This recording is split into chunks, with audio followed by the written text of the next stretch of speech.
Hello বন্ধুরা, কেমন আছো সবাই? আশা করি ভালো আছো। তো আজ আমি বানাবো পালং পনির। তো এখানে আমি প্রথমে পালং শাক ধুয়ে নিয়েছি ভালো করে।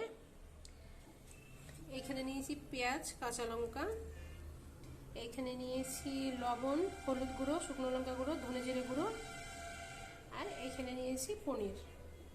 তো চলো তাহলে শুরু করা যাক। তো প্রথমে আমি একটু সামান্য লবণ দিয়ে দিব সেদ্ধ করার জন্য। এবার আমি চাপিয়ে দেব।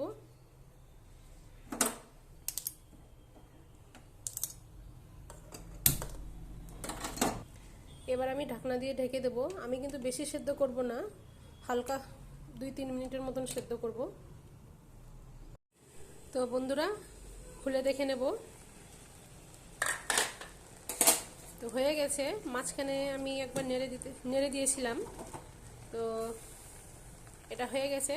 এবার আমি ছেঁকে নেব। এখানে ছেঁকে নিয়েছি। তো জল ঝরতে দেবো এখন কিছুক্ষণের জন্য। এটা এবার আমি বেটে নেব মেশিনে। তো বাটা হয়ে গেছে। এবার আমি এটা রান্না করব। তো চলো। তো এখানে কড়াই বসিয়ে দিয়েছি। তো কড়াইটা গরম হবে। তো কড়াই গরম হয়েছে। কড়াইয়ে আমি তেল দিয়ে দেব সামান্য একটু।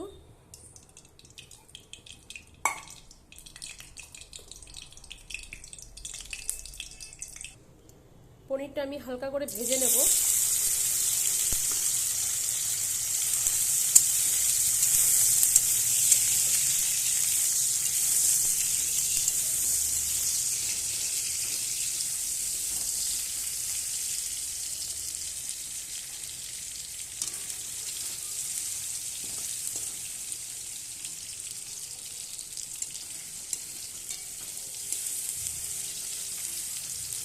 পনিরে আমি লবণ হলুদ কিছুই দিব না, শুধু হালকা করে একটু ভেজে নেব।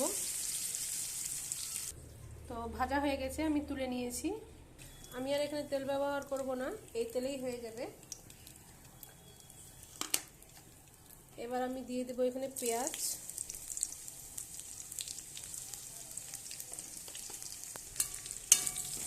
পেঁয়াজটা হালকা করে লাল করে নেব।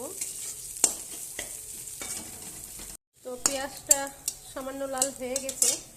এবার আমি এই বাকি মশলাগুলো দিয়ে দেবো। এখানে আমি আদা রসুনও দিয়েছি। এবার দিয়ে দেব, দিয়ে একটু ভালোভাবে কষাবো। সামান্য একটু এখানে আমি জলও দেবো।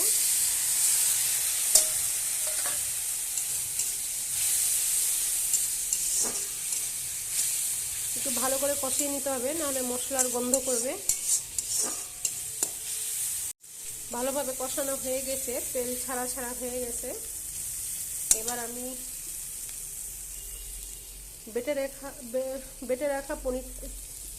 রাখা পালং শাকটা দিয়ে দেব।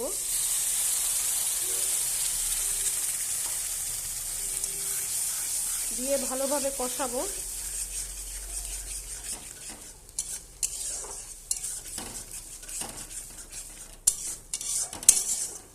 তো বন্ধুরা, এটা কষানো হয়ে গেছে পালং শাকটা। এবার আমি উপর থেকে ভেজে রাখা পনিরটা দিয়ে দেব।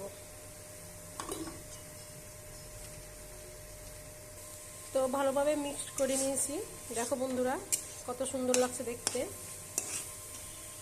তো তোমরা চাইলে এখানে একটু চিনিও দিতে পারো, আমি এখানে চিনি দেইনি। তো বন্ধুরা, ভিডিওটা যদি ভালো লাগে লাইক শেয়ার কমেন্ট করবে, আর নতুন ভিডিও পেতে সাবস্ক্রাইব করবে। তো আজকের মতো এখান থেকে টাটা।